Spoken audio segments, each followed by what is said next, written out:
Hello, welcome to our Experiment 2 of our Fluid Mechanics course. We are Carly, Rachelson, and Cukierman. Today, we will show hydrostatics in action and determine when draining a tank if the exit velocity through a hole is dependent on the surface level of the water in the tank and/or the size of the holes themselves. We will do this through measuring the height of the water over time.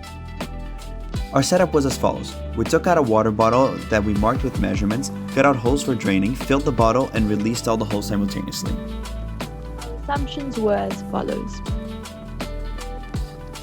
Throughout this experiment, we used Bernoulli's equations to first get the exit velocity as a function of height and general equations of motions to make it a function of time. We did 3 experiments and measured the change of height over time using Tracker.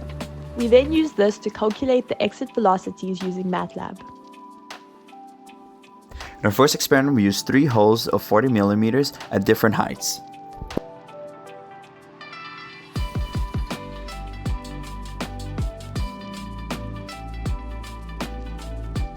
Substituting our values, we obtained the following expected trajectories.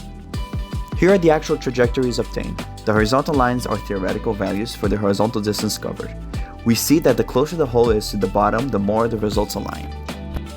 We plotted on MATLAB the exit velocities obtained for each hole at different heights, taking into consideration that the holes are being released at the same time. Here are the results.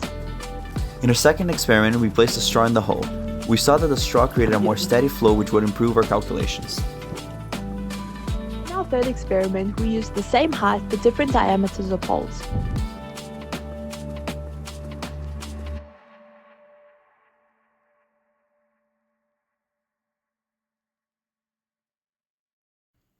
The graphs obtained were as follows.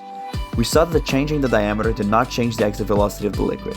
Besides the flow becoming more turbulent with the increase of the hole, the shape of the graphs remained the same.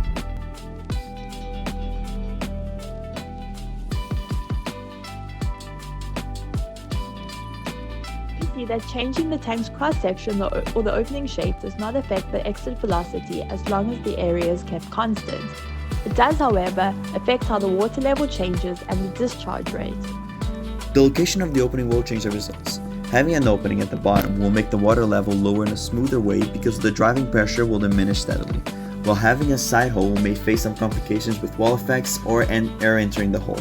This can be seen by the fact that the most accurate hole is the closest one to the bottom. We no longer have a small opening assumption when we have a large hole diameter relative to the water depth, as well as when we don't have steady state assumptions. Thanks for watching.